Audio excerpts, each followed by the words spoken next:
దూరదర్శన్ ప్రేక్షకులందరికీ నమస్కారం. ప్రతి సంవత్సరం మార్చి 2వ బుధవారం నాడు వరల్డ్ నో స్మోకింగ్ డేగా మనందరం జరుపుకుంటున్నాం.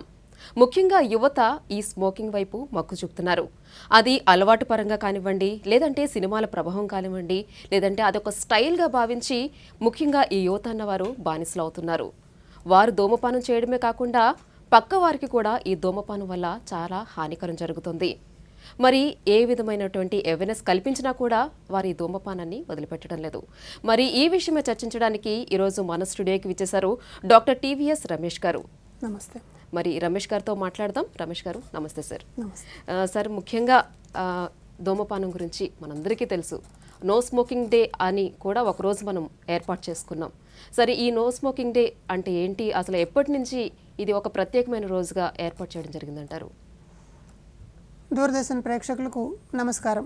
ఇవాళ మనం ప్రపంచ ధూమపాన వ్యతిరేక దినోత్సవాన్ని జరుపుకుంటూ ఉన్నాం. ప్రపంచవ్యాప్తంగా మానవాళి సుఖ సంతోషాలతో జీవించాలి అని అన్నది దీని ఆశయం అన్నమాట. నిజానికి ప్రకృతి మనకి ఆహారాన్ని, ఆరోగ్యాన్ని ప్రసాదించడానికి ఎన్నో రకాల అవకాశాలను మన చుట్టూ కల్పించింది. మన చుట్టూ ఉన్నటువంటి ప్రపంచంలో మొక్కలు మనకి ఆహారాన్ని ఇవ్వడానికి తమ వంతు సహకారాన్ని అందిస్తూ ఉంటాయి. అంటే మన సంస్కృతి కూడా మొక్కలని దైవంగా భావించి పూజించేటువంటి సంస్కృతి మనది. మనకు తెలుసు, తులసి దళం మొదలుకుని బిల్వ దళాల వరకు భగవంతుని సేవలో మనం వాటిని ఉపయోగిస్తూ ఉంటాం. అలాగే మన ఆహారంలో కూడా ప్రకృతి నుంచి వచ్చినటువంటి ఎన్నో రకాల మొక్కలు మనకి సహాయం అందిస్తూ ఉన్నాయి. అయితే ఆకులు మానవ ప్రాణాలను హరిస్తాయా అని అన్నది ఒక ప్రశ్నగా మనకు కనిపిస్తుంది. నిజమే, అవి మొక్కల్లో మొక్కలుగా ఉన్నప్పటికీ పొగాకు కానివ్వండి, అలాగే గంజాయి లాంటి మొక్కలు మానవ ప్రాణాలను హరించడానికి దారితీసేటువంటి పరిస్థితి ఉంది. ఇవాళ మనం ప్రపంచ ధూమపాన వ్యతిరేక దినోత్సవం గురించి ఆలోచించేటువంటి సందర్భంలో అసలు ఈ సిగరెట్ లేదా బీడీ రూపంలో మనం తీసుకునేటువంటి సేవించేటువంటి అంశాల వల్ల ఎంత ప్రమాదం జరుగుతుంది, కేవలం ఆ ధూమపానం అలవాటు ఉన్నటువంటి వ్యక్తికైనా లేదా తన చుట్టుపక్కల ఉండేటువంటి వాళ్ళ మీద కూడా ఇది ఎలాంటి ప్రభావం చూపిస్తోంది అన్నదాన్ని అర్థం చేసుకోవాల్సిన అవసరం ఉంది. అయితే మనం దీని పూర్వాపరాలని ఒకసారి గమనించి చూసినట్లయితే మనం ప్రతి సంవత్సరం మార్చి 2వ బుధవారం రోజు ఈ ధూమపాన వ్యతిరేక దినోత్సవాన్ని జరుపుకుంటూ ఉంటాం. ఇక్కడ కొన్ని విశేషాలను మనం గమనించుకోవాలి. 1984వ సంవత్సరంలో మొదటిసారిగా ఈ ధూమపాన వ్యతిరేకత అన్నటువంటి అంశం మీద ఒక అవగాహనకు రావడానికి ప్రయత్నం జరిగింది యునైటెడ్ కింగ్డమ్స్లో. ఇక్కడ ఒక ముఖ్యమైన విశేషం ఏంటంటే, క్రైస్తవ మతాన్ని పాటించేటువంటి వాళ్ళందరూ ఈస్టర్ని చాలా గొప్పగా జరుపుకుంటారు. దానికన్నా ఒక 40 రోజుల ముందుగా యాష్ వెన్స్డే అని ఒకటి జరుపుకుంటారు. ఈ యాష్ వెన్స్డేని మనం లెంట్ అంటాం అన్నమాట. అంటే ఒక రకంగా ఉపవాసం లాంటిది.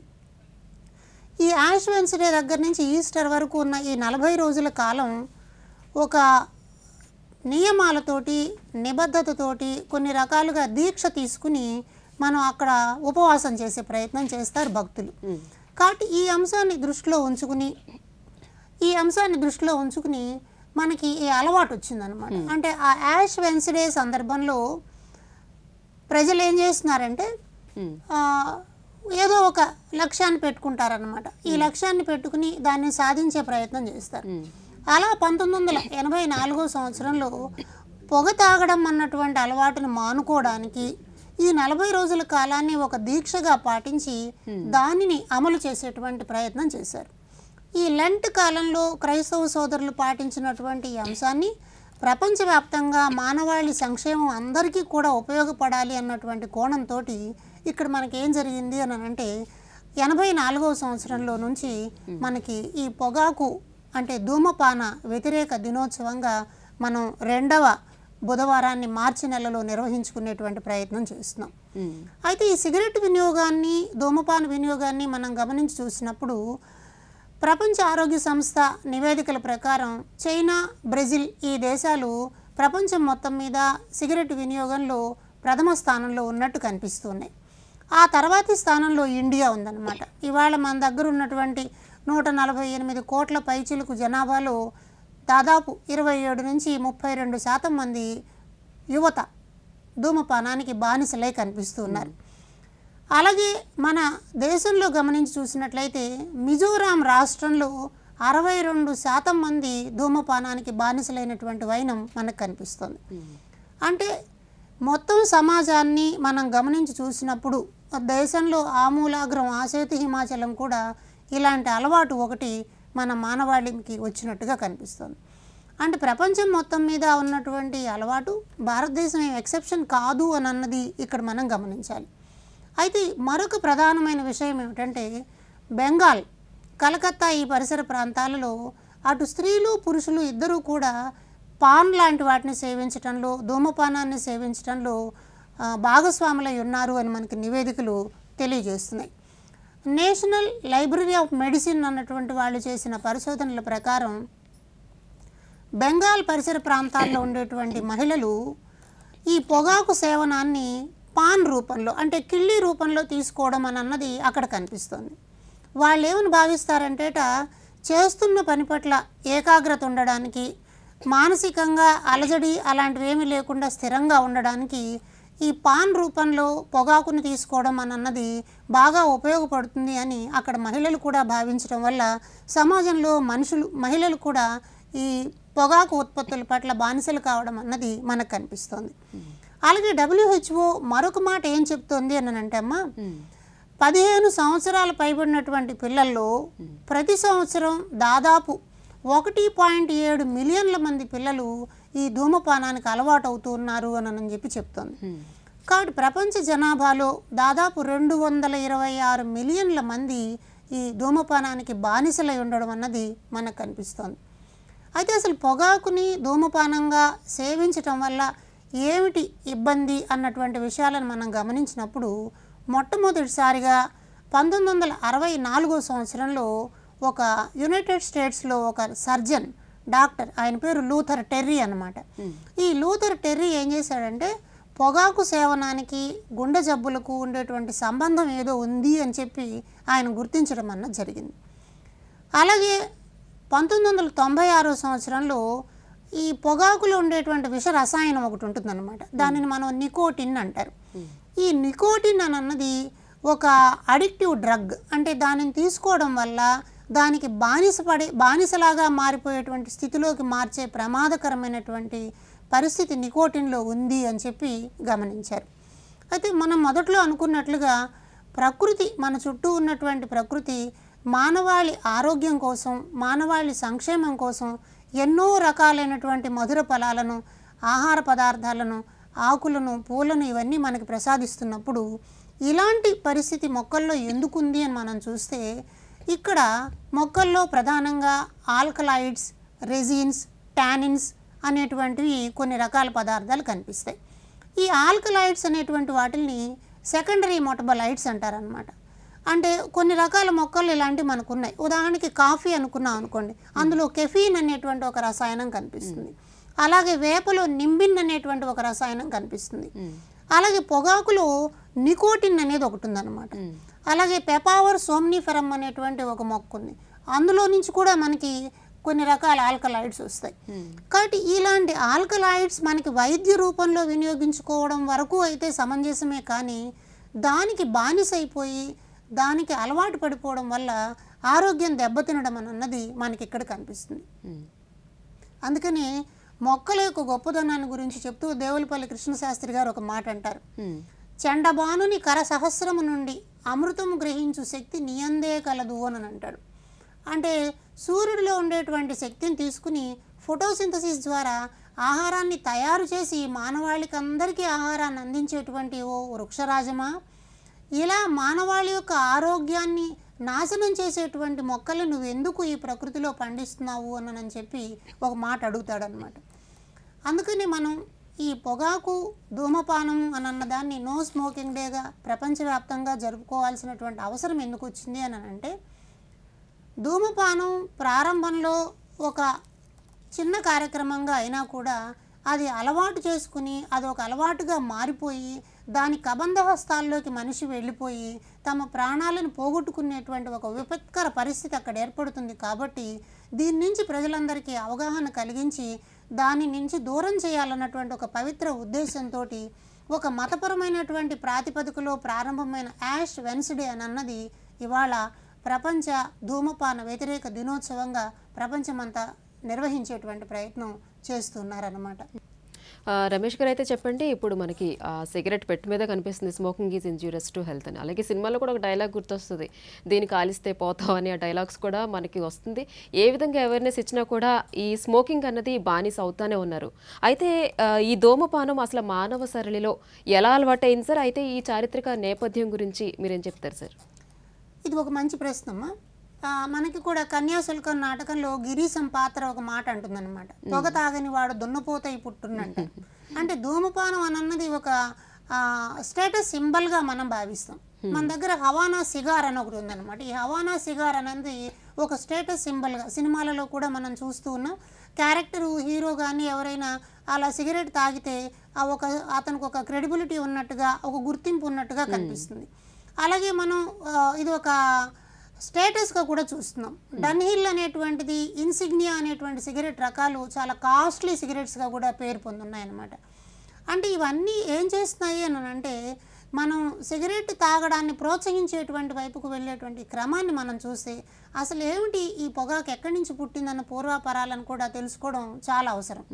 మనందరికీ తెలుసు క్రిస్టోఫర్ కొలంబస్ అని అమెరికాను కనుగొన్నటువంటి శాస్త్రవేత్త. ఈయన అమెరికాని కనుగొన్నటువంటి సందర్భంలో అక్కడ టొబాగో దీవులు అన్నటువంటి ఉన్నాయి. రెడ్ ఇండియన్స్ అక్కడ ఉంటారనమాట. ఈ టొబాగో దీవుల్లో ఆయన అక్కడ ఉండేటువంటి రెడ్ ఇండియన్ ప్రజలు ఈ వెదురు గొట్టాలలో ఈ పొగాకు ఆకులను కాల్చి దాని పొగని పీల్చుకోవడం అన్న దాన్ని మొదటిసారి గమనించాడు. అక్కడ ప్రజలు వాళ్ళ కర్మక్రతువులు అనమాట, అంటే మత సంబంధమైనటువంటి అంశాలు, ఎవరైనా చనిపోయినటువంటి సంబంధాల్లో లేదా సందర్భాల్లో లేకపోతే దైవ కార్యక్రమాలు నిర్వహించేటప్పుడు ఆ రెడ్ ఇండియన్ ప్రజలు ఈ ఆకులను పొగవేసి ఆ పొగను పీల్చుకోవడం అన్నది చేసేవారట. తద్వారా వాళ్ళకి శారీరకంగా ఒక స్థిరత్వం వచ్చినట్టు, ఒక హుషారుగా ఉండేటువంటి భావన కలిగింది అని చెప్పి క్రిస్టోఫర్ కొలంబస్ మొదటిసారి గమనించాడు. ఆ తర్వాత ఆయన అక్కడి నుంచి వస్తూ వస్తూ కొన్ని ఆకులు గింజలు కూడా యూరప్ ఖండానికి తీసుకొచ్చాడు. అలాగే ఒక ఫ్రెంచ్ ఫిజిషియన్, ఈయన ఫ్రెంచ్లో స్పానిష్ నుంచి ఫ్రెంచ్కి ఒక అంబాసిడర్గా వచ్చాడు. ఆయన పేరు జాన్ నికోట్ అంటారు అనమాట.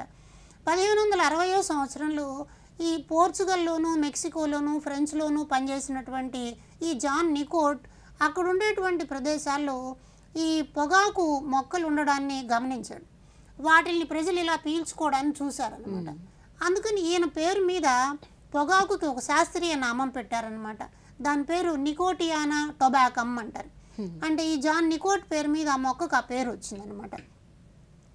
ఆ తర్వాత ఎప్పుడైతే మనకి ఈ పోర్చుగల్ దేశం నుంచి ప్రపంచవ్యాప్తంగా ఇది మారడం మొదలెట్టిందో 17వ శతాబ్దం చివరి కాలం నాటికి దాదాపు భూగోళంలో ఉన్న అన్ని దేశాలకి ఇది చేరింది. మన దేశంలో కూడా డచ్ వాళ్ళు, అలాగే ఫ్రెంచ్ వాళ్ళు, పోర్చుగీస్ వాళ్ళు కాలనీలు పెట్టుకున్నారు. తర్వాత ఈస్ట్ ఇండియా కంపెనీ కూడా కాలనీ పెట్టింది. ఈ క్రమంలో మన దేశంలోకి కూడా పొగాకు రావడం అన్నది ప్రారంభమైందన్నమాట. అయితే ప్రారంభ కాలంలో పెరు లాంటి దేశాల్లో ఏం చేసేవాళ్ళంటే ఈ పొగాకు ఆకులని కొన్ని రకాల వైద్యపరమైనటువంటి కార్యక్రమాల్లో ఉపయోగించేవాళ్ళు.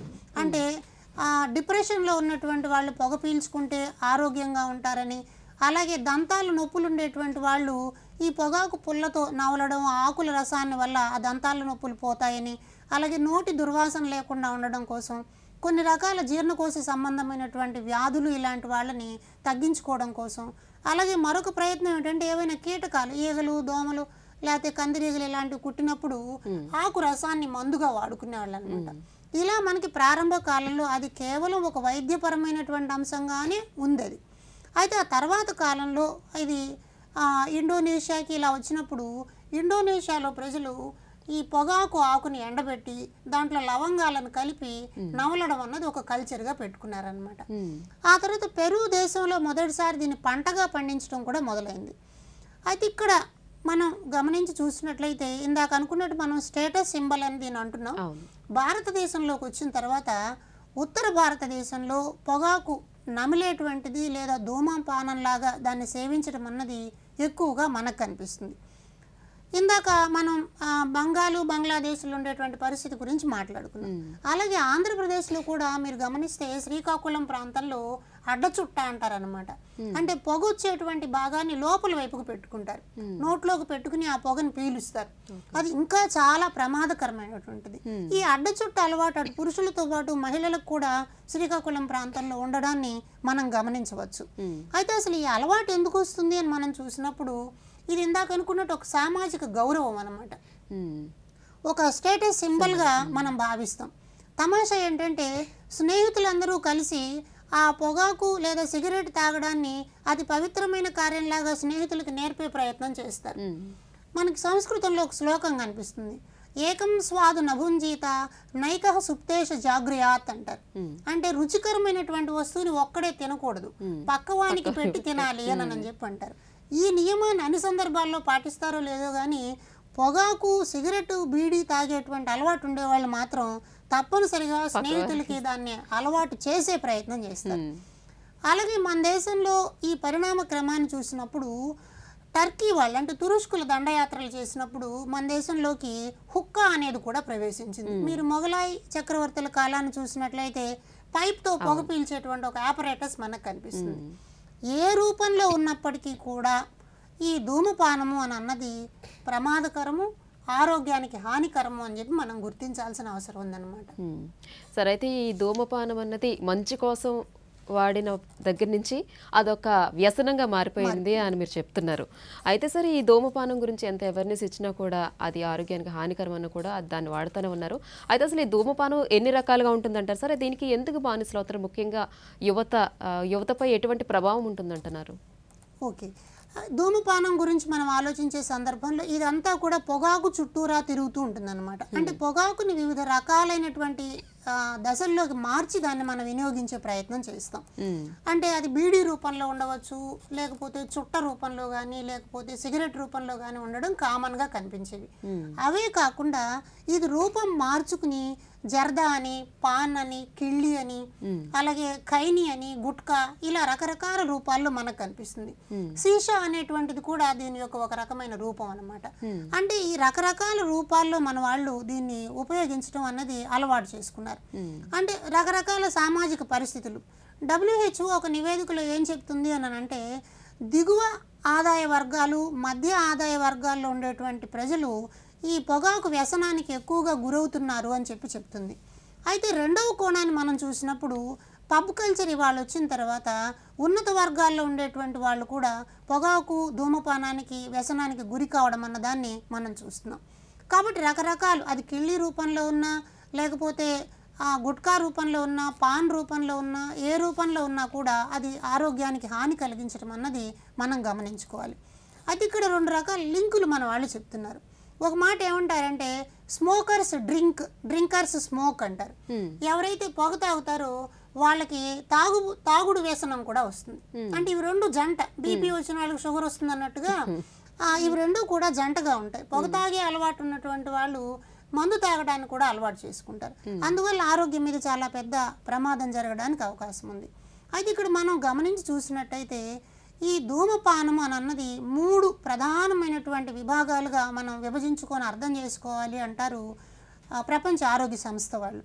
వీళ్ళు మొదటిది ఫస్ట్ హ్యాండ్ స్మోకర్స్ అన్నారు. అంటే డైరెక్ట్గా సిగరెట్ తాగేవాళ్ళు, డైరెక్ట్గా బీడీ తాగేవాళ్ళు, చుట్ట తాగేవాళ్ళు, వీళ్ళందరూ ఫస్ట్ హ్యాండ్ స్మోకర్స్. వాళ్ళు ఆ పొగను పీల్చుకుంటూ ఉంటారు. అయితే దీనికన్నా ప్రమాదకరమైనటువంటి ఘట్టం ఏమిటంటే సెకండ్ హ్యాండ్ స్మోకింగ్ అంటాం. అంటే ఫర్ ఎగ్జాంపుల్ ఒక నాన్న ఇంట్లో సిగరెట్ తాగుతూ ఉంటే ఆ సిగరెట్ దాదాపు మనకు ఉన్నటువంటి 8 సెంటీమీటర్ల పొడవు, 10 సెంటీమీటర్ల పొడవు ఉండేటువంటి ఆ సిగరెట్ పీకలో నుంచి వెలువడేటువంటి పొగ ఇల్లంతా చుట్టుకుంటుంది. కాబట్టి ఇల్లంతా వ్యాపించిన తర్వాత ఇంట్లో ఉండేటువంటి మిగిలిన కుటుంబ సభ్యులందరూ కూడా ఆ పొగను తెలియకుండానే పీలుస్తూ ఉంటారు. అలాగే బహిరంగ ప్రదేశాల్లో ఇప్పుడైతే తగ్గింది, కానీ ఒకప్పుడు సినిమా హాళ్లలో సినిమాకి వెళ్తే హాల్లోంచి బయటకు వచ్చాక మన షర్ట్ అంతా కూడా సిగరెట్ వాసన వచ్చేదన్నమాట. అంత పొగ ఉండేది. బస్ స్టాండ్లలో సిగరెట్ తాగడం, అలా బహిరంగ ప్రదేశాల్లో సిగరెట్ తాగే సందర్భాల్లో అక్కడ ఉండేటువంటి వాళ్ళందరూ కూడా పొగను పీల్చుకుంటారు. కాబట్టి ఇది చాలా ప్రమాదకరం. అందుకని ఈ నేషనల్ లైబ్రరీ ఆఫ్ మెడిసిన్ వాళ్ళ నివేదికలు ఏం చెప్తున్నాయి అని అంటే డైరెక్ట్ స్మోకర్స్ కన్నా సెకండ్ హ్యాండ్ స్మోకర్స్కి ఇంకా ఎక్కువ ప్రమాదాలు ఉన్నాయి అని అంటున్నారు. అలాగే మరొక మూడవ రకమైనటువంటి విశేషం ఏం చెప్తున్నారంటే థర్డ్ హ్యాండ్ స్మోకర్స్. ఈ పొగలో దాదాపు 4000 నుంచి మించినటువంటి విష రసాయనాలు ఉన్నాయి. అవి తర్వాత మాట్లాడుకుందాం. ఈ విష రసాయనాలు పొగలోకి వచ్చిన తర్వాత అది గాల్లో కలిసిన తర్వాత ఈ మధ్య కాలంలో మనం కరోనా వచ్చినప్పుడు కరోనా వైరస్ అన్నిటి మీద అంటుకుంటుంది అని చెప్పి అన్నాం. అది కూరగాయలు కావచ్చు, పాత్రలు కావచ్చు, మన షర్ట్ కావచ్చు, బట్టలు కావచ్చు, దేనికైనా. అలాగే ఈ ధూమపానంలో ఉండేటువంటి రసాయనాలు ఇంట్లో కర్టన్ల మీద, దిండు గలీబుల మీద, వంట పాత్రల మీద, ఇంకా సోఫాల మీద, కుర్చీల మీద అంతా అంటుకుంటాయి. అవి తెలియకుండా చేతికి తాకటం వల్ల చర్మం ద్వారా లోపలికి వెళ్ళిపోయేటువంటి ప్రమాదం ఉంది అని చెప్పి చెప్తున్నారు. ఇది థర్డ్ హ్యాండ్ స్మోకింగ్కి సంబంధించినటువంటి ఒక పెద్ద ప్రమాదం. ఆ మధ్యకాలంలో 1980 ఆ ప్రాంతాల్లో పొగాకు పొలాల్లో పనిచేసేటువంటి వాళ్ళకి గ్రీన్ టొబాకో సిమ్టమ్స్ అనమాట. అంటే GTS అని ఒక డిసీజ్ వచ్చింది. దానికి కారణం ఏమిటంటే పొగాకు ఆకుల మీద ఒక జిగురుగా ఉండేటువంటి పదార్థం ఉంటుంది. ఆ జిగురుగా ఉండేటువంటి పదార్థం వీళ్ళ చేతులకి, శరీరానికి అంటుకోవడం వల్ల చర్మంలో నుంచి ఆ విషరసాయనాలు శరీరంలోకి వెళ్ళిపోయి వాళ్ళకి అలర్జీ లాంటి వ్యాధులు, కొన్ని సందర్భాల్లో 1980-90 ప్రాంతాల్లో గుంటూరు, పల్నాడు, అలాగే ప్రకాశం జిల్లాల్లో ఉండేటువంటి చాలామంది పొగాకు వ్యవసాయంలో పనిచేసేటువంటి వాళ్ళు రుచి కోల్పోయినటువంటి వ్యాధికి గురయ్యారనమాట. అంటే అది కూడా ఒక ప్రమాదం దీనివల్ల కలిగేటువంటిదిగా మనం గుర్తిస్తున్నాం. అయితే ఇప్పుడు మీరు ఒక మాట అన్నారు, అసలు పిల్లల మీద ఇది ఎలాంటి ప్రభావం చూపిస్తుంది అని. WHO ఏం చెప్తుంది అంటే ప్రపంచవ్యాప్తంగా సంవత్సరానికి దాదాపు 6 మిలియన్ల ప్రజలు ఈ పొగాకు వ్యసనం వల్ల చచ్చిపోతున్నారని చెప్తుంది. ఇది HIV కన్నా, TB కన్నా, మలేరియా కన్నా ఈ 3 కలిపినా కూడా మరణించేటువంటి వ్యక్తుల కన్నా ఈ పొగాకు వ్యసనం వల్ల మరణించేటువంటి వాళ్ళు ఎక్కువగా ఉన్నట్లు కనిపిస్తుంది. అందుకని WHO ముందుగా దృష్టి పెట్టాల్సింది పిల్లలు, అంటే మోస్ట్ వల్నరబుల్ కేస్ అన్నది పిల్లలుగా చెప్తున్నారు. తండ్రి ఒకవేళ తాగుబోతైతే ఇంట్లో ఉండేటువంటి 5 సంవత్సరాల లోపు పిల్లలకి బ్రాంకియల్ డిసీజెస్ అంటే ఊపిరితిత్తుల పరమైనటువంటివి పల్మనరీ డిసీజెస్ రావడానికి అవకాశం ఉంది అని చెప్పి చెప్తున్నారు. ఒకవేళ ఈ వ్యసనం ఇలాగే కొనసాగితే వీళ్ళు ఒక మాట ఏమంటున్నారంటే దాదాపు 80 లక్షల మంది పిల్లలు ఈ అనారోగ్యానికి గురి కావడానికి అవకాశం ఉంది అని చెప్తున్నారు. అలాగే మనకి సస్టైనబుల్ డెవలప్మెంట్ గోల్స్లో కూడా హెల్త్ అండ్ వెల్ బీయింగ్ అని ఒకటి ఉందన్నమాట. వాళ్ళు ఏం తెలియజేస్తున్నారంటే పొగాకు వ్యసనం వల్ల తాగేటువంటి వ్యక్తి కన్నా పిల్లలు దానికి ప్రమాదానికి గురయ్యేటువంటి ప్రభావం ఉంది. కాబట్టి పెద్దల్ని అవగాహన కలిగించడంతో పాటు పిల్లల్ని కాపాడుకోవాల్సినటువంటి అవసరం కూడా ఉంది అని మనం ఈ సందర్భంలో తెలుసుకోవాల్సిన అవసరం ఉందన్నమాట. సరే, అయితే ఈ పొగాకు సేవించడం వల్ల చాలా రకాల ఆరోగ్య సమస్యలు వస్తాయి. ముఖ్యంగా ఈ ఆరోగ్య సమస్యల గురించి మీరు చెప్పండి సార్. మంచి ప్రశ్న. ఇందాక మనం అనుకున్నట్లమ్మా బహిరంగ ప్రదేశాల్లో పొగ తాగడం అన్నటువంటి విషయం ప్రమాదం కలిగిస్తుంది అనుకున్నాం. మొట్టమొదటిసారిగా ఐర్లాండ్ దేశం వాళ్ళు బహిరంగ ప్రదేశాల్లో పొగ తాగడం అన్న దాన్ని నిషేధించారు. మన భారతదేశానికి వస్తే మహారాష్ట్ర ప్రభుత్వం మొట్టమొదటిసారి బహిరంగ ప్రదేశాల్లో పొగ తాగడాన్ని నిషేధించింది.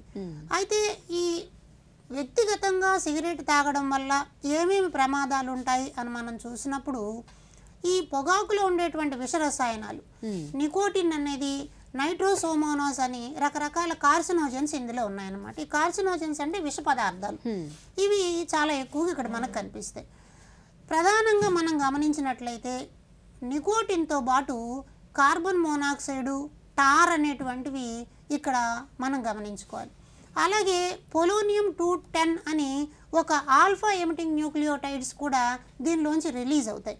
ఇవి క్యాన్సర్ కారకాలుగా కనిపిస్తాయి మనకి. ఇక్కడ గమనించాల్సింది ఏమిటి, ఎవరైతే ఈ పొగ తాగుతారో కార్బన్ మోనాక్సైడ్ లోపలికి వెళ్ళడం వల్ల మన శరీరంలో రక్త కణాల్లో హిమోగ్లోబిన్ అని ఒకటి ఉంటుంది. ఈ కార్బన్ మోనాక్సైడ్ హిమోగ్లోబిన్తో కలిసి కార్బాక్సీ హిమోగ్లోబిన్గా మారుతుంది. ఈ మారినప్పుడు ఏమవుతాయంటే రక్త కణాలు వేగంగా ముందుకు వెళ్ళేటువంటి శక్తిని కోల్పోతాయి. తద్వారా మనకి రక్తం ప్రవేశించేటువంటి ధమనులు, సిరలు శాశ్వతంగా పాడైపోయేటువంటి ప్రమాదం ఉంది. అందువల్ల మనకి గుండె జబ్బులకి దారి తీయడానికి అవకాశం వస్తుందన్నమాట. అలాగే దీంట్లో పొగలో ఉండేటువంటి మసిలో తారు ఉంటుంది. తారు అంటే రోడ్లకు వేసేటువంటి తారు. అందుకే WHO ఒక మాట ఉంటుందన్నమాట, don't tar your lungs, tar your roads అంటారు. తారు వేయాల్సింది రోడ్ల మీద కానీ లంగ్స్ మీద కాదు అని చెప్పి చెప్తారు. ఈ ధూమపానంలో ఉండేటువంటి తారు ఏమవుతుందంటే ఊపిరితిత్తుల్లో డిపాజిట్ అవుతుంది. అందుకని ఊపిరితిత్తులు కలర్ మారిపోవడం అన్నది జరుగుతుంది. దీన్ని డార్క్ మెలనోసిస్ అంటారు అనమాట. ఈ తారు ఏర్పడడం వల్ల ఊపిరితిత్తులకి సంకోచ వ్యాకోచాలు తగ్గిపోతాయి. తద్వారా రెస్పిరేటరీ డిసీజెస్ అన్నవి ఎక్కువ రావడానికి మనకు అవకాశం కల్పిస్తుంది. అలాగే ఇందులో ఉండేటువంటి నికోటిన్ అనేటువంటి ఒక విషరసాయనం ఏదైతే ఉందో అది గుండె పనితీరు మీద, బ్లడ్ ప్రెషర్ మీద తీవ్రమైన ప్రభావాన్ని చూపిస్తుంది. మన వాళ్ళు అంటుంటారు చాలా టెన్షన్గా ఉంది, ఒక సిగరెట్ తాగితే రిలీఫ్ వస్తుందని. అంటే అది నర్వస్ సిస్టమ్ మీద ప్రభావం చూపిస్తుంది. అంటే నాడీ కణాలను ఉత్తేజింపజేసేటువంటి పరిస్థితి. అది కాసేపు బాగున్నప్పటికీ దాని ద్వారా వచ్చేటువంటి పర్యవసానాలు నాడీ కణాలు దెబ్బతినడం అన్న దానికి దారితీస్తాయి. కాబట్టి తద్వారా వాళ్ళల్లో శారీరక పరమైన, మానసిక పరమైనటువంటి ఇబ్బందులు రావడానికి అవకాశం ఉంది. అయితే ఈ సందర్భంలో మనం గమనించుకోవాల్సింది ఏమిటి అంటే పొగాకు ధూమపానం వల్ల 3 రకాల ప్రమాదాలు మన వెంటనే ఉంటాయి. దాని మీద రాస్తారు. మీరు కానీ సిగరెట్ ప్యాకెట్ని చూసారంటే ఆ క్యాన్సర్ బొమ్మ చాలా భయంకరంగా కనిపిస్తుంది. అయినా చాలా మంది క్యాన్సర్ తాగుదాం పదండి అని చెప్పి అంటారు. అందుకనే WHO ఒక మాట అంటుంది, cancer is not a joke, put down your smoke అంటారనమాట. ఒకవేళ క్యాన్సర్ బారిన పడితే ఎంత ప్రమాదమో దాన్ని బాగు చేసుకోవడానికి ఎప్పటికీ సాధ్యం కాదు. అందుకని WHO 3D అన్నటువంటి ఒక సిద్ధాంతాన్ని ప్రజల్లోకి తీసుకొచ్చింది. ఈ 3D ఏం చెప్తుందంటే పొగకు వ్యసనం వల్ల డెత్, డిసీజ్ అండ్ డిజాబిలిటీ అంటారు. అంటే వైకల్యం రావడానికి కారణం ఉంది, ఆ రోగాల బారిన పడడానికి ఉంది, చివరికి అంతిమంగా మరణించడం కూడా జరుగుతుంది అని చెప్పి చెప్తున్నారు. కాబట్టి పొగాకు సేవించడం అన్నది ఆరోగ్యం మీద చాలా తీవ్రమైనటువంటి పరిణామాలను చూపిస్తుంది అని మనం ఈ సందర్భంలో గుర్తుపెట్టుకోవాలి. అయితే రమేష్ గారు చెప్పండి, ఈ పొగాకు క్యాన్సర్ కారకం కదా సార్, మరి దీని గురించి మరిన్ని విషయాలు తెలియజేయండి సార్.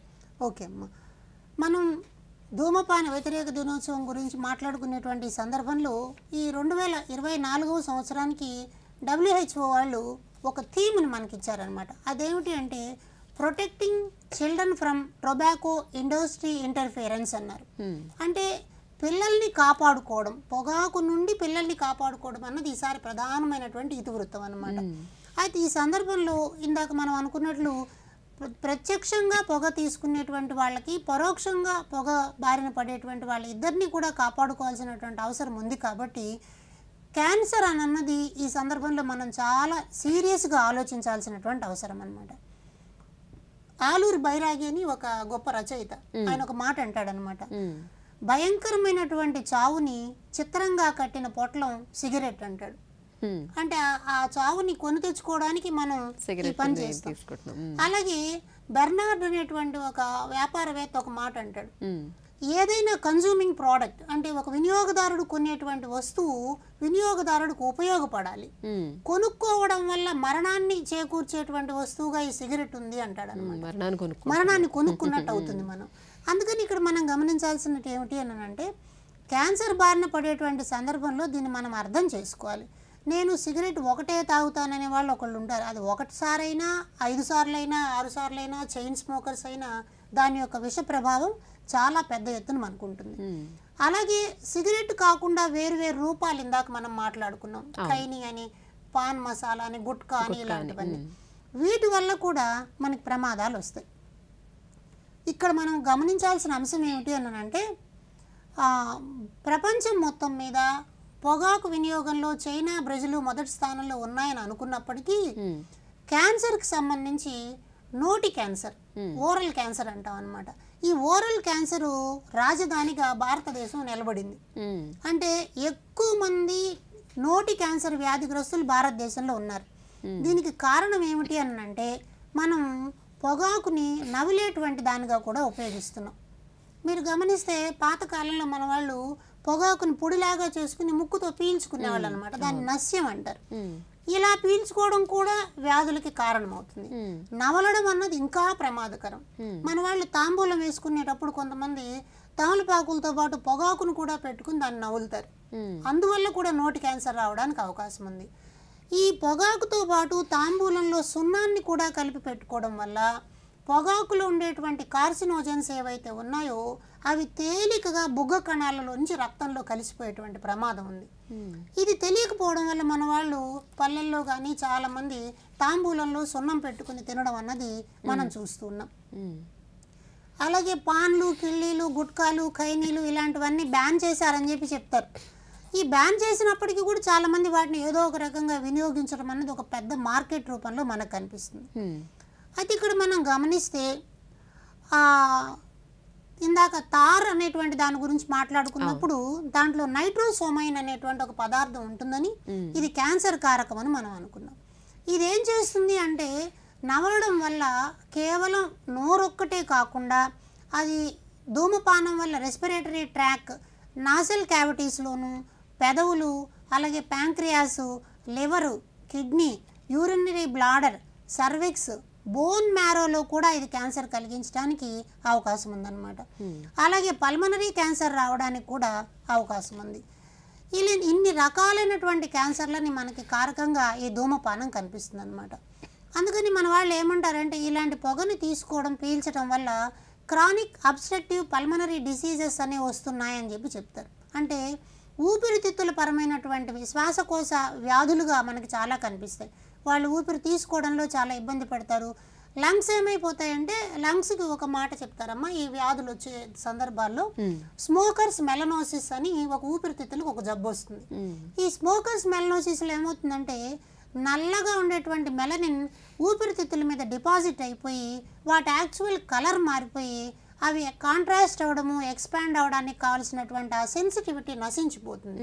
అంచేత లంగ్స్ చాలా కుచించుకుపోతాయి. తర్వాత రెస్పిరేటరీ ప్రాబ్లమ్స్ మనకి ఎక్కువ రావడానికి అవకాశం కనిపిస్తుంది అనమాట. అలాగే ఈ పొగ పీల్చుకోవడం వల్ల స్మోకర్స్ ప్యాలెట్ అంటారు, అంగిలి లోపల, నోట్లో అంగిలి లోపల అక్కడంతా కూడా డ్యామేజ్ అయిపోయి వైట్ కెరోటిన్ ప్యాచెస్ అన్నవి అక్కడ ఏర్పడేటువంటి అవకాశం ఉందన్నమాట. ఇంకా ప్రధానంగా ఈ గుట్కా నమిలే వాళ్ళు ఉన్నారు కదా, ఈ గుట్కా నమిలే వాళ్ళలో ఒక ఓరల్ వెరికోస్ కార్సినోమా అనేటువంటి డిసీజ్ వస్తుంది. ఈ ఓరల్ వెరికోస్ కార్సినోమా అంటే బొగ్గలో కానీ, అంగిట్లో కానీ, గొంతు వైపు కానీ గడ్డల్లాగా వస్తాయి. వీటిని మనం ట్యూమర్ అంటాం అనమాట. ఈ ట్యూమర్ నెక్రోసిస్ ఫ్యాక్టర్ అని బాడీలో ఉంటుంది. అది బాగా తగ్గిపోవడం వల్ల ట్యూమర్స్ పెరగడం అనేటువంటి పరిస్థితి వస్తుంది. ఈ గొంతులో వచ్చేటువంటి ట్యూమర్ల వల్ల మనకి ఆహారం మింగడానికి, నవలడానికి ఇలాంటివన్నీ ఇబ్బందులు వస్తాయి. అందుకని అక్కడ మనకి ట్రీట్మెంట్ ఇచ్చేటప్పుడు ఈ క్యాన్సర్ ఉండేటువంటి దాన్ని టెస్ట్కి పంపిస్తారు. దానికి మ్యాలిగ్నెన్సీ ఉందో లేదో టెస్ట్ చేస్తారు. అది క్యాన్సరా ట్యూమరా అన్నదాన్ని చూస్తారు. తద్వారా మనకి ఈ రేడియోథెరపీ, కీమోథెరపీ అలాంటి ట్రీట్మెంట్స్ ద్వారా దాన్ని తగ్గించే ప్రయత్నం చేస్తారు. అలాగే మరొక ప్రధానమైనటువంటిది పొగ తాగే వాళ్ళలో వచ్చేటువంటి వ్యాధుల్లో మనం చెప్పుకునేది ఏంటంటే పెరియోడాంటిటిస్ అంటారు. అంటే దంతాలకు వచ్చేటువంటి సమస్యలు. ఈ చిగుళ్ళు గమ్స్ అంటాం. ఈ చిగుళ్ళు కదిలిపోవడము, దంతాలు కదిలిపోవడం, లేదా దంతాల మీద గార పట్టడం, ఎప్పుడూ చిగుళ్ళలోంచి రక్తం కారడం. మీరు సిగరెట్ తాగేటువంటి వాళ్ళని గమనించి చూస్తే వాళ్ళ చిగుళ్ళు పింక్ కలర్లో ఉండకుండా నలుపు రంగులోకి మారిపోయి ఉంటాయి అన్నమాట. అది కూడా భవిష్యత్తులో క్యాన్సర్ రావడానికి కారణమవుతుంది. ఎందుకు ఇలా గార పట్టిపోతుంది అంటే ఈ టొబాకోలో ఉండేటువంటి 4000 పైన రసాయనాలు చేసేటువంటి ఒక పని ఏమిటంటే గ్రామ్ నెగటివ్ అని ఒక బ్యాక్టీరియా ఉంటుంది. ఆ గ్రామ్ నెగటివ్ బ్యాక్టీరియాని నోట్లో డిపాజిట్ అయ్యి అది పెరగడానికి బాగా సహకరిస్తుంది. ఆ తర్వాత నోటి ద్వారా లోపలికి ఆహార వాహికలోకి, జీర్ణాశయంలోకి కూడా అది వెళ్తుంది. కాబట్టి అక్కడ కూడా క్యాన్సర్స్ రావడానికి అవకాశం ఉంది. అదేవిధంగా ఇందాక మనం అనుకున్న కార్బాక్సీ హిమోగ్లోబిన్ అని, హిమోగ్లోబిన్లోకి కూడా వెళ్ళిపోవడం వల్ల బోన్ మ్యారో క్యాన్సర్ రావడానికి కూడా అవకాశం ఉంది. కాబట్టి ప్రత్యక్షంగా నోటి క్యాన్సర్ అన్నది ఒక రకంగా కనిపిస్తే ఇంకా పల్మనరీ క్యాన్సర్స్ కానివ్వండి, ఇలా చాలా రకాలైనటువంటి ప్రమాదాలు మనకి పొంచి ఉన్నాయి. అయితే ఇవన్నీ ప్రజలకు తెలియజేయాలి. తెలియజేయకపోవడం వల్ల సిగరెట్ తాగడాన్ని ఒక స్టేటస్ సింబల్గా చూపించడం వల్ల సినిమాలలో లేదా పెద్ద పెద్ద హీరోలు ఇలాంటి వాళ్ళు వీటికి అడ్వర్టైజ్ చేస్తారు. మీరు ఇప్పటికి కూడా గమనిస్తే పాన్ మసాలా రూపం మార్చుకుని వేరే పేర్లతోటి షాప్లోకి వస్తుంది. దానికి పెద్ద పెద్ద నటులతో మనం సినిమా నటులతో అడ్వర్టైజ్మెంట్లు ఇస్తున్నాం. తద్వారా అట్రాక్ట్ అయ్యి ఆ అలవాటు నుంచి బయటపడలేకపోవడం అన్నది మనకు కనిపిస్తుంది. మరొక ప్రధానమైనటువంటి విషయం అమ్మ ఇక్కడ మనం గమనించాల్సింది, ప్రధానంగా పురుషుల్లో ఈ మధ్య కాలంలో పొగాకు సేవనం వల్ల ఇన్ఫెర్టిలిటీ అంటాం అనమాట. అంటే వాళ్ళలో స్పెర్మ్ కౌంట్ అనేది తగ్గిపోవడం, ఆ తర్వాత స్పెర్మ్కి మొటిలిటీ రేట్ లేకపోవడం, నాణ్యమైనటువంటి శుక్ర కణాలు తయారు కాకపోవడం, తద్వారా సంతాన వైఫల్యానికి గురి కావడం అన్నది పెద్ద ఎత్తున కనిపిస్తుంది. WHO నివేదికలో మరొక ప్రధానమైన అంశం ఏం కనిపించింది అని అంటే 2015 సంవత్సరంలో ఒక సర్వే చేశారు. ప్రపంచవ్యాప్తంగా దాదాపు 6 లక్షల మంది మీద పరిశోధన చేసి ఇలా పొగాకు వ్యసనానికి గురైనటువంటి వాళ్ళకి పుట్టేటువంటి పిల్లలు మానసిక వైకల్యంతో కూడిన వాళ్ళుగా ఉన్నారు అని చెప్పంటూ ఇక్కడ జెనెటిక్ మ్యుటేషన్స్ జరగడానికి దారి తీస్తోంది. కాబట్టి ఎట్టి పరిస్థితుల్లోనైనా సరే పొగాకును నిషేధించాలి అని ప్రపంచ దేశాలన్నిటికీ కూడా తెలియజేశారనమాట. సరే, అయితే మీరు ఇందాక చెప్పినట్టు ఈ పొగాకు పండించే వాళ్ళకి కూడా ఈ స్కిన్ ద్వారా వెళ్తుంది, చాలా హానికరం, స్కిన్ డిసీజెస్ కూడా వస్తున్నాయని. అయితే ఈ పొగాకుని పంటగా పండిస్తున్నారు, అలాగే ఈ ప్రజల్లోకి కూడా ఈ సిగరెట్ రూపంలో కూడా వస్తుంది కదా సార్. అయితే ఇంత ప్రమాదకరమైన పొగాకుని పండిస్తున్నారు కదా, మరి ఇది ఎంతవరకు సరైందంటారు? మంచి ప్రశ్న. ఇది ఇందాక మనం అనుకున్న ప్రకృతిలో చాలా రకాల మొక్కలు ఇవన్నీ కూడా మనకు ఆహారాన్ని ఇస్తున్నాయి. గోధుమ, వరి పండించినట్టుగానే పొగాకును కూడా పండించడం అన్నది మొట్టమొదటిసారి పెరూలో దీన్ని ప్రారంభం చేశారనమాట. దాదాపు ఇది మనకి 1700 ప్రాంతాల్లో కనిపిస్తుంది. అంటే ఇది ఒక వాణిజ్య పంటగా మారింది. ఒకప్పుడు ఇది కేవలం వైద్యానికి పనికొచ్చేటువంటి ఆకుల్లాగా వాడుకునేవాళ్ళు. ఇప్పుడు మనం ఎక్కడ కూడా ఉత్తరేణి కానివ్వండి, పిప్పింటాకు ఇలాంటి పంటలు పండించట్లేదు. ఆ ఆకుల్ని కేవలం వైద్యానికి మాత్రమే వాడుకుంటాం. ఒక పిచ్చి మొక్కలాగా అది రోడ్డు పక్కన ఉంటుంది. ఒకప్పుడు పొగాకు కూడా అలా ఒక పిచ్చి మొక్కలాగా మందుకు మాత్రమే వాడుకునేటువంటి దాన్ని మనుషులు బానిసలవడం మొదలెట్టిన తర్వాత, దానికి బానిసలుగా మారడం మొదలెట్టిన తర్వాత దీన్ని ఒక వ్యాపారపరమైనటువంటి పంటగా మార్చే ప్రయత్నం చేశారు. అందువల్ల పెరూలో మొదటిసారి మనకి ఇది వాణిజ్యపరమైనటువంటి పంటగా కనిపించింది. మన దేశంలో కూడా 1875 సంవత్సరంలో పూసా పరిశోధనా కేంద్రంలో మోడల్ ఫార్మింగ్ అన్నది బ్రిటిష్ వాళ్ళ కాలంలో ప్రారంభమైందనమాట. అట్లాగే గుజరాత్ రాష్ట్రంలో కైరా, మహసనా జిల్లాల్లో ఇది వ్యాపార పంటగా మొదలుపెట్టారు. ఆంధ్రప్రదేశ్ దగ్గరకు వస్తే ఇండియన్ అగ్రికల్చర్ రీసెర్చ్ ఇన్స్టిట్యూట్ ఏం చేసిందంటే మన దగ్గర 1936 సంవత్సరంలో గుంటూరు జిల్లా పరిసర ప్రాంతాల్లో ఉండేటువంటి నేలలు పొగాకు పంటకు చాలా అనుకూలంగా ఉంటాయి అని చెప్పి గుర్తించారు.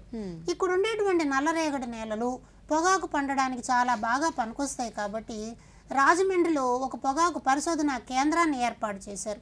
దాన్ని మనం సెంట్రల్ టొబాకో రీసెర్చ్ ఇన్స్టిట్యూట్ అంటాం. అలాగే గుంటూరులో కూడా ఒక పొగాకు పరిశోధన కేంద్రాన్ని ఏర్పాటు చేసి పొగాకును ఒక వాణిజ్య పంటగా ప్రయత్నం చేస్తున్నారు. అలాగే ఇంపీరియల్ అగ్రికల్చరల్ ఇన్స్టిట్యూట్ అన్న దగ్గర NP25, NP58, NP70 అనేటువంటి రకరకాలైనటువంటి పొగాకు వంగడాలను తయారు చేశారు. సాధారణంగా మనం ఏం చేస్తామంటే ఈ పొగాకు సంబంధించి నికోటియానా టొబాకం, నికోటియానా రెక్టికా అనేటువంటి జాతుల్ని వాడుతూ ఉంటాం. అయితే ఈ పొగాకు మంచి నాణ్యమైనటువంటి సిగరెట్లను తయారు చేయడం కోసమని వర్జీనియా పొగాకు అనేటువంటి ఒక రకం వచ్చింది. దాంట్లో ఫ్లూకర్డ్ వర్జీనియా అనేది ఒక రకం అయితే నాన్ ఫ్లూకర్డ్ వర్జీనియా అనేది రెండో రకం. ఈ రెండు రకాలైనటువంటి పొగాకుని మనం మన పరిసర ప్రాంతాల్లో పండించేటువంటి ప్రయత్నం చేస్తున్నాం.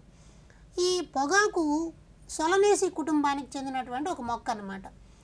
అయితే దీనిని మనం ఎందుకు అలా పండిస్తున్నాము అని చూసినప్పుడు commerce and industrial ministry of India వాళ్ళ నివేదికలు మనం చూస్తే దాదాపు ప్రతి సంవత్సరం మనకి $293 ఫారిన్ ఎక్స్చేంజ్ దీనివల్ల వస్తుంది. చాలా పెద్ద మొత్తం అన్నమాట ఇది.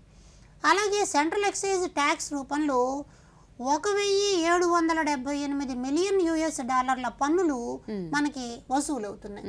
అంటే ప్రభుత్వాల దగ్గర 4,000 కోట్ల రూపాయల పైగా ప్రతి సంవత్సరం పొగాకు పంట వల్ల, పొగాకు ఉత్పత్తుల వల్ల ప్రభుత్వ ఖజానాకి జమ కూరుతుంది. అంచేత ప్రభుత్వాలు దీనిని పండించడము, నిషేధించడము అన్న దగ్గర కొంచెం ఆలోచిస్తూ ఉన్నాయి. అందువల్ల ఏమైపోతుంది, పొగాకును పండించడం అన్నది ఒక లైసెన్స్డ్ అంశంగా మారిపోవడం వల్ల ఈ పరిస్థితి మనకి దాపురించింది అనమాట. టొబాకో బ్యూరో ఉందన్నమాట. టొబాకో బ్యూరో వాళ్ళు ఏం చేస్తారంటే రైతులకు లైసెన్స్ ఇస్తారు. ప్రతి రైతు కూడా 270 కిలోల కంటే మించి టొబాకోని పండించకూడదు అనమాట. ఈ టొబాకో బ్యూరో దగ్గర లైసెన్స్ తీసుకున్న వాళ్ళందరూ దీనిని పండిస్తారు. ఆ బ్యారన్లలో కార్మికులు పనిచేస్తారు. WHO వాళ్ళ అంచనాల ప్రకారం, వరల్డ్ బ్యాంక్ వాళ్ళ అంచనాల ప్రకారం మన దేశాన్ని చూసినట్లయితే దాదాపు 4.57 కోట్ల మంది ప్రజలు ఈ టొబాకో ఉత్పత్తిలో ఉన్నారని చెప్పి చెప్తున్నారు. దాదాపు 60 లక్షల మంది రైతు కుటుంబాలు ఇందులో పనిచేస్తున్నాయి అంటుంటే, టొబాకోతో పాటు అనుబంధంగా బీడీ కార్మికులు అని మనకున్నారు. అది తునికాకు సేకరణ అంటారు. దాదాపు మనకి అరకు ఇలాంటి ట్రైబల్ ప్రాంతాల్లో ఉండేవాళ్ళు, ఆదిలాబాద్ మహబూబ్ నగర్ ప్రాంతాల్లో ఉండేటువంటి వాళ్ళు, ఈ గిరిజనులు ఈ తునికాకుని సేకరిస్తారు. దాదాపు ఇలాంటి కుటుంబాలు కూడా మనకి చాలా పెద్ద ఎత్తున కనిపిస్తున్నాయి. అంటే ఇదంతా గమనించి చూసినప్పుడు పొగాకు దాని అనుబంధ ఉత్పత్తులు అన్నటువంటివి ప్రభుత్వాలకి ఒక ఆదాయ మార్గంగా కనిపించడం అన్నది మనం ఇక్కడ గమనించుకోవాలి. దాదాపు మన ప్రపంచంలో 90 రకాలైనటువంటి పొగాకులు పండిస్తున్నప్పటికీ వర్జీనియా పొగాకు పంట వల్ల చాలా పెద్ద ఎత్తున ప్రభుత్వాలకు లాభం జరగడంతో పాటు అంతే పెద్ద ఎత్తున ప్రజారోగ్యం దెబ్బతినడం అన్నది కూడా గమనించాలి అని చెప్పి మనకి WHO వాళ్ళు తెలియజేస్తున్నారు. కాబట్టి ఇవన్నీ మనం దృష్టిలో ఉంచుకుంటామా, పొగాకు ఒక పంటగా పండించడం ఎంతవరకు యోగ్యమో అన్నదాన్ని చూసినప్పుడు మనకి మొట్టమొదటిసారిగా ఇందాక అనుకున్నట్టు బ్రెజిల్ ఎలా అయితే దాన్ని వ్యాపార పంటగా ప్రపంచంలో మొదటి స్థానంలో చైనా వాళ్ళు కనిపిస్తున్నారు, వాళ్ళు దాన్ని నిషేధించడానికి ప్రయత్నం చేస్తున్న వైనం కూడా మనం అర్థం చేసుకోవాలి. సరే, అయితే ఈ ధూమపానం అలవాటు నుండి దూరం చేయడానికి ఎలాంటి ప్రయత్నాలు జరుగుతున్నాయి అంటారు? చాలా మంచి ప్రశ్న అమ్మా ఇది. ఎందుకంటే ధూమపాన వ్యతిరేక సందర్భంగా అసలు మనం దాని నుంచి బయటపడాలంటే ఏం చేయాలన్నది కూడా నేర్పాల్సిన అవసరం ఉంది. అంటే దానివల్ల ఆరోగ్యం పాడైపోతుందని చెప్తున్నాం, రకరకాల ప్రలోభాల వల్ల ప్రజలు ఆ అలవాటుకు గురవుతున్నారు అని చెప్తున్నాం, ఆ తల్లిదండ్రుల నుంచి చూసి పిల్లలు నేర్చుకుంటారు అంటున్నాం. ఒకవేళ ఇంట్లో తండ్రి తాత సిగరెట్ తాగుతూ ఉంటే అది తప్పకుండా పిల్లలకు కూడా వచ్చేటువంటి అవకాశం ఉంది అంటున్నాం. సరదాగా స్టార్ట్ అయింది, అది అలవాటు కింద మారిపోతుంది అనమాట. ఇలాంటి వాటిల గురించి చెప్పే సందర్భాల్లో మన దేశంలో చాలా స్వచ్ఛంద సంస్థలు ప్రజల్లో అవగాహన కలిగించడానికి ప్రయత్నం చేస్తున్నాయి.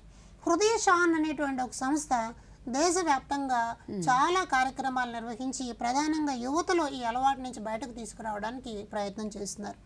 అలాగే సలాం ముంబై అసోసియేషన్ వాళ్ళు, public health foundation of India ఇలాంటి సంస్థలన్నీ కూడా పొగాకు వ్యసనం నుంచి ప్రజలను దూరం తీసుకురావడానికి ప్రయత్నం చేస్తున్నారు. డాక్టర్ వీరేంద్ర సింగ్ అనేటువంటి ఆయన అయితే దేశవ్యాప్తంగా చాలా సభలు, సమావేశాలు, సింపోజియంలు, సెమినార్లు నిర్వహించి ప్రజల్లో అవగాహన కలిగించేటువంటి ప్రయత్నం చేస్తున్నారు. అయితే వీటి నుంచి దూరం కావాలి అంటే మొట్టమొదటి మనకి కావాల్సింది ఏంటి అని అంటే విల్ పవర్. తనకు వ్యక్తిగతంగా నేను ఈ వ్యవసాయం నుంచి బయటపడాలనుకుంటా. ఇందుకోసం మనకి సీసేషన్ సెంటర్స్ అంటారనమాట. అంటే ఈ సీసేషన్ సెంటర్స్లో పొగాకు వ్యసనానికి గురైనటువంటి వాళ్ళకి దాని నుంచి బయటకు తీసుకురావడానికి వైద్యం చేస్తారు. ఈ వైద్యాన్ని మనం ఏమంటామంటే నికోటిన్ రీప్లేస్మెంట్ థెరపీ అంటాం. ఈ పొగాకు వ్యసనానికి అలవాటైన వాళ్ళు ఉన్న పొలాన్ని వాళ్ళు మానేయలేరు, వాళ్ళకి చాలా శారీరక అలజడి వస్తుంది అనమాట. దీనికోసం ఏం చేస్తారంటే వాళ్ళు 2-3 రకాల టెక్నిక్స్ ఇస్తారు. నికోటిన్ ప్యాచెస్ అంటారు. ఈ నికోటిన్ ప్యాచెస్ని చేతులకి లేదా బొగ్గల మీద, చెస్ట్ మీద అంటించుకుంటే దానిలో ఉండేటువంటి నికోటిన్ నెమ్మదిగా శరీరంలోకి వెళ్తుంది. అంటే పొగ తాగేటువంటి ప్రభావాన్ని మాన్పించి నెమ్మదిగా దాని నుంచి దూరం తీసుకురావడానికి ఇలాంటి నికోటిన్ ప్యాచెస్ వాడతారు. అలాగే నికోటిన్ స్ప్రేస్ ఉంటాయి, నాజల్ స్ప్రేస్ అని ముక్కులో పెట్టుకునేవి. అలాగే ఆస్తమా పేషెంట్లు పీలుస్తారు చూడండి, అలాంటి స్ప్రేల రూపంలో పీల్చడం ద్వారా కూడా ఈ ఎన్ఆర్టీ ట్రీట్మెంట్ అన్నది జరుగుతుంది. అలాగే కొన్ని రకాల గమ్స్, చిన్న చిన్న చాక్లెట్ రూపంలో దాంట్లో కొంచెం చిన్న నికోటిన్ పెట్టిస్తారు. అది బుగ్గను పెట్టుకోవడం వల్ల నెమ్మదిగా ఈ అలవాటు నుంచి దూరం చేసేటువంటి ప్రయత్నం అన్నది ఇక్కడ కనిపిస్తుంది. అలాగే నికోటిన్ వ్యాప్స్ అని ఒక రకం ఉన్నాయి. వాటిని మనం ఈ సిగరెట్ లేదా ఎలక్ట్రానిక్ సిగరెట్ అంటాం. ఈ ఎలక్ట్రానిక్ సిగరెట్ పొగ మండదు, అక్కడ ఆవిరి రూపంలో వస్తుంది కాబట్టి అది అంత ప్రమాదకరం కాదు. నెమ్మదిగా ఒక్కొక్క దశలో మాన్పించడానికి ఇలాంటి ప్రయత్నాలు చేస్తారు. అట్లాగే ఆ మెడిసిన్స్ కూడా కొన్ని మనకి ఇక్కడ ఉన్నాయమ్మా. వాటిలో వెరనిక్లైన్ అనేది చాలా బాగా వీళ్ళకి పనిచేస్తుంది. అలాగే బప్రోపిన్ అనేటువంటి టాబ్లెట్స్ ద్వారా కూడా ఈ నికోటిన్ థెరపీ చేయడానికి డాక్టర్స్ ట్రై చేస్తూ ఉంటారు. అలాగే డ్రగ్ అడిక్షన్ నుంచి బయటకు రావడానికి ఈ డ్రగ్ అడిక్షన్ సెంటర్స్, మనకు కూడా చెన్నైలో చాలా పెద్ద సెంటర్ ఉంది, డ్రగ్ అడిక్షన్ సెంటర్. ఆ సెంటర్లో వాళ్ళు ట్రీట్మెంట్ ఇస్తారు. తద్వారా మనం పొగ తాగే వ్యసనం నుంచి బయటకు తీసుకురావడానికి అవకాశం వస్తుంది. ఈ వీరేంద్ర సింగ్ ఇందాక మనం అనుకున్నాం చూడండి, ఆయన కొన్ని స్లోగన్స్ చాలా బాగా చెప్పాడు. బర్న్ క్యాలరీస్ నాట్ టొబాకో అన్నాడు. నీ శరీరంలో ఉండేటువంటి బరువు తగ్గించుకోగానే టొబాకోని కాదు నువ్వు కాల్చాల్సిందని. అలాగే tar the roads not the lungs అని చెప్పాడు అనమాట. కాబట్టి ఇలా మనం ప్రజల ఆరోగ్యం నుంచి ఆరోగ్యాన్ని కాపాడడం కోసం కొన్ని ప్రయత్నాలు అన్నవి జరుగుతూ ఉన్నాయి. సరే, అయితే ఇప్పుడు మానవ ప్రయత్నాలు జరుగుతూ ఉన్నాయి. అయితే ప్రభుత్వం తరపు నుంచి ఈ పొగాకు వినియోగాన్ని నిషేధించడానికి ఎలాంటి కృషి చేస్తున్నాయంటారు? అయితే ఏ చట్టాలను తీసుకొచ్చేసారు ఈ పొగాకు నిషేధానికి? ప్రభుత్వాలు పొగాకు ద్వారా వచ్చేటువంటి ఆదాయంతో ప్రభుత్వాన్ని నడపాలని ఏ దేశము కూడా భావించదు. కారణం ఏంటంటే ప్రజా సంక్షేమం కోసమే ప్రభుత్వాలు ఉంటాయి. కాబట్టి పొగాకు అని అన్నది ఒక వ్యసనంగా సమాజంలో ఉంది. దానిని నిషేధించడానికి ప్రభుత్వాలు చాలా పెద్ద ఎత్తున ప్రయత్నాలు చేస్తాయి. మొట్టమొదటిసారిగా ఐర్లాండ్ దేశం 2004 సంవత్సరంలో పబ్లిక్ ప్లేసెస్లో పొగ తాగడం అన్నదాన్ని నిషేధించింది. ఆ తర్వాత చాలా దేశాలు దాన్ని అమలు చేయడం అన్నది కూడా మనం చూస్తున్నాం. అయితే పొగ తాగడం అన్న దాన్ని మనం గమనించినప్పుడు ప్రభుత్వం చట్టం ఎందుకు చేయాలని నిర్ధారించుకుంది అని అంటే, మనం జీడిపి అంటాం. ఈ జీడిపిలో దాదాపు 1% మనం నష్టపోతున్నాం. అంటే ఒక ఇంట్లో ఉత్పాదక సామర్థ్యం కలిగినటువంటి వ్యక్తి పొగాకుకు బానిస కావడం వల్ల ఆయన అనారోగ్యం పారైతేనో ఒక క్యాన్సర్ వ్యాధి వస్తేనో వాళ్ళ చాలా మొత్తాన్ని ఆయన మీద ఖర్చు చేయాల్సి వస్తుంది. అంచేత చాలా నష్టం రావడం అన్నది మనకు కనిపిస్తుంది. వియత్నాం దేశం వాళ్ళు ఏం చేశారంటే, పొగాకు ఉత్పత్తుల రేటు పెంచితే దాని జోలికి ఎవరు పోరు అని అనుకున్నారు. అని రేటు బాగా పెంచేశారు. కానీ వెంటనే అది రివర్స్ ఏమైంది, తక్కువ ఖరీదు చీప్ లిక్కర్ లాంటి పదార్థాలు ఎలా ఉంటాయో వాటి వైపుకు వెళ్ళిపోవడం మొదలెట్టారు. తద్వారా ఇంకా నష్టం రావడం అన్నది జరిగింది. అలాగే న్యూజిలాండ్ దేశం వాళ్ళు ఈ మధ్యకాలంలో ఒక ప్రకటన చేశారు. 2025 సంవత్సరం నాటికి వాళ్ళ దేశాన్ని ధూమపాన రహిత దేశంగా మారుస్తామని చెప్పి ఒక ప్రకటన చేశారనమాట. ఇది కూడా చాలా మంచి ప్రయత్నం. అలాగే WHO వాళ్ళు చెప్తున్నటువంటి నివేదికల్లో కూడా దేశాల యొక్క ఆదాయానికి పొగాకు మీద ఆధారపడవద్దు అని చెప్పి చెప్తున్నారు. దీనిలో చాలా చట్టాలు మన దేశంలో కూడా కనిపిస్తాయమ్మా. వాటిల్లో ఒకటి నేషనల్ టొబాకో కంట్రోల్ పాలసీ అనమాట. ఇది ఒక నేషనల్ సెంట్రల్లీ స్పాన్సర్డ్ స్కీము. దీనిలో ప్రజలకు అవగాహన కలిగించడం కోసం పొగాకుని ఎలా నిషేధించాలన్నటువంటి అంశాలు, మానుకోవాలి అన్న వాళ్ళకి ఎలా సహాయపడాలన్నటువంటిది, తర్వాత దాని మీద పన్నులు పెంచడం ద్వారా ప్రచారం మీద నిషేధం విధించడం. ఈ ప్రచారం మీద నిషేధం విధించడం ద్వారా కూడా మనం ఈ పని చేయొచ్చు అని చెప్పి వాళ్ళు అంటున్నారు. అలాగే global youth tobacco survey of India వాళ్ళు వీళ్ళు ఏం చేస్తున్నారంటే, కాపాడుకోవాల్సింది పిల్లల్ని, ప్రధానంగా 8, 9, 10, 11, 12 తరగతులు. ఈ పిల్లలు తొందరగా వీటికి బానిసలు అవుతారు. కాబట్టి పాఠశాలల్లో నో టొబాకో జోన్గా ప్రకటించాలి అని చెప్పి అంటున్నారు. అందుకనే మనకి NCERT అంటాం, national council for educational research అనేది. ఈ NCERT వాళ్ళు దేశవ్యాప్తంగా పాఠశాలల్ని నో టొబాకో జోన్స్గా ప్రకటించి పిల్లలు ధూమపానానికి బానిసలు కాకుండా చూడాలి అని చెప్పి యూత్ క్లబ్ల ద్వారా ప్రచారం చేయాలన్నటువంటి చట్టాలు కూడా చేశారు. అలాగే జువెనైల్ జస్టిస్ యాక్ట్ అని ఒకటి ఉంది 2015 సంవత్సరంలో. ఈ జువెనైల్ జస్టిస్ యాక్ట్ చట్టంలో సెక్షన్ 77 ప్రకారం 18 సంవత్సరాల లోపు ఉండేటువంటి పిల్లలు ఎవ్వరికీ కూడా ఈ పొగాకు కానీ వాటి ఉత్పత్తులను కానీ అమ్మడానికి వీల్లేదు అన్నటువంటి చట్టం ఉంది. అలాగే 2019 సంవత్సరంలో ఒక చట్టం చేశారు, ప్రొహిబిషన్ ఆఫ్ ఈ సిగరెట్ చట్టం అంటాం అనమాట. ఎలక్ట్రానిక్ నికోటిన్ డెలివరీ సిస్టమ్ అన్నటువంటి ఈ హుక్కా అంటాం దాన్ని. అలాంటి వాటిని నిషేధించారు. ఎలక్ట్రానిక్ సిగరెట్ వల్ల కూడా ప్రమాదాలు వస్తున్నాయి కాబట్టి దాన్ని నిషేధించారు.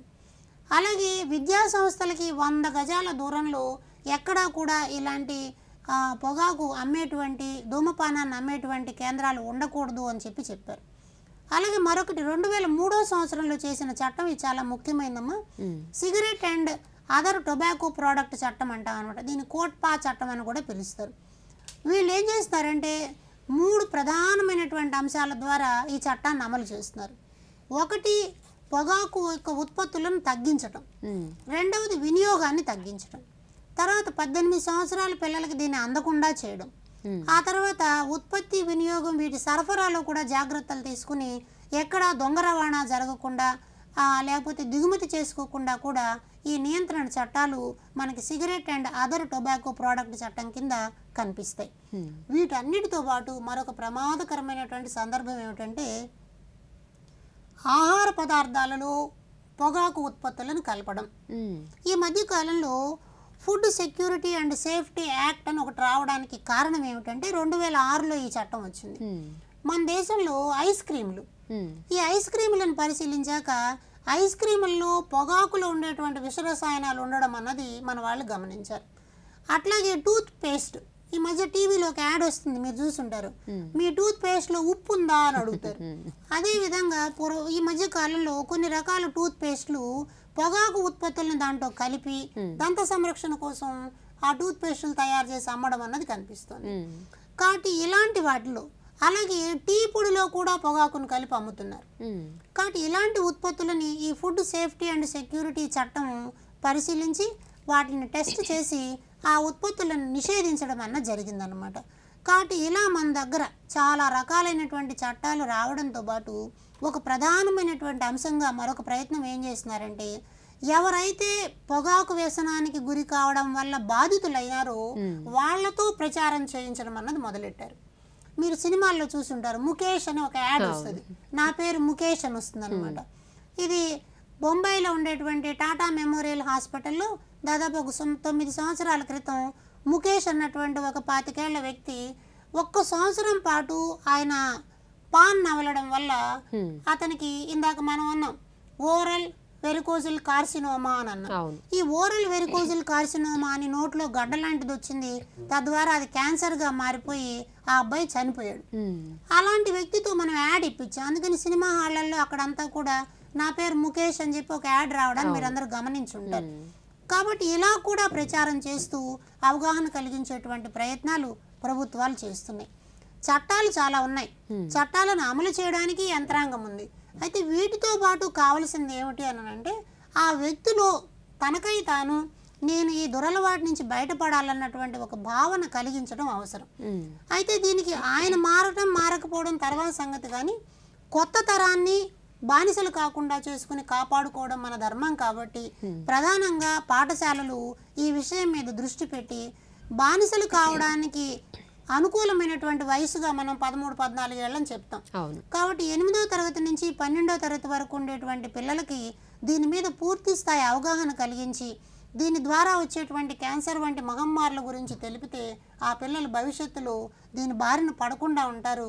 తద్వారా ప్రపంచ మానవాళి సుఖంగా సంతోషంగా జీవించడానికి అవకాశం వస్తుంది అని చెప్పి ప్రపంచ ఆరోగ్య సంస్థ, వరల్డ్ బ్యాంక్ లాంటి నివేదికలు మనకు తెలియజేస్తున్నాయి. కాబట్టి ప్రపంచ ధూమపాన వ్యతిరేక దినోత్సవం సందర్భంగా మనందరం మన పిల్లల్ని కాపాడుకుందాం. వీళ్ళు పొగాకు లాంటి వ్యసనాల బారిన పడకుండా చూద్దాం. సినిమాలలో కానీ ఇతర అడ్వర్టైజ్మెంట్లలో కానీ వచ్చేటువంటి వాటి పట్ల ఆకర్షితులు కాకుండా ఉండే జాగ్రత్త పడేటువంటి ప్రయత్నం చేద్దాం. మన పిల్లల్ని కాపాడుకోవడం తల్లిదండ్రుల బాధ్యత. కాబట్టి ఈ బాధ్యతను గుర్తించి ధూమపానం నుంచి మన పిల్లల్ని కాపాడుకుని భావితరాలు సమర్థవంతంగా బతికేలాగా, ఈ మానవాళి సుఖ సంతోషాలతో జీవించేలాగా మనందరం ఆలోచించాలని తెలియజేస్తూ నమస్తే. ఓకే సార్, మరి ఈరోజు వరల్డ్ నో స్మోకింగ్ డే సందర్భంగా మనవంతు ప్రయత్నంగా ఎంతో కొంత అవేర్నెస్ అనేది తీసుకొచ్చామని అనుకుంటున్నాను సార్. ఈ ప్రోగ్రామ్ చూసైనా కూడా కొంతమందిలో అయినా అవేర్నెస్ వస్తుంది అని అనుకుంటున్నాం. చాలా మంచి విషయాలు అయితే ఈరోజు మా దూరదర్శన్ ప్రేక్షకులతో పంచుకున్నారు. రమేష్ గారు ధన్యవాదాలు. ధన్యవాదాలు. ఇదే ఈనాటి వరల్డ్ నో స్మోకింగ్ డే ప్రత్యేక కార్యక్రమం. మరొక కార్యక్రమంతో మళ్ళీ మీ ముందుంటాం. అంతవరకు సెలవు. నమస్కారం.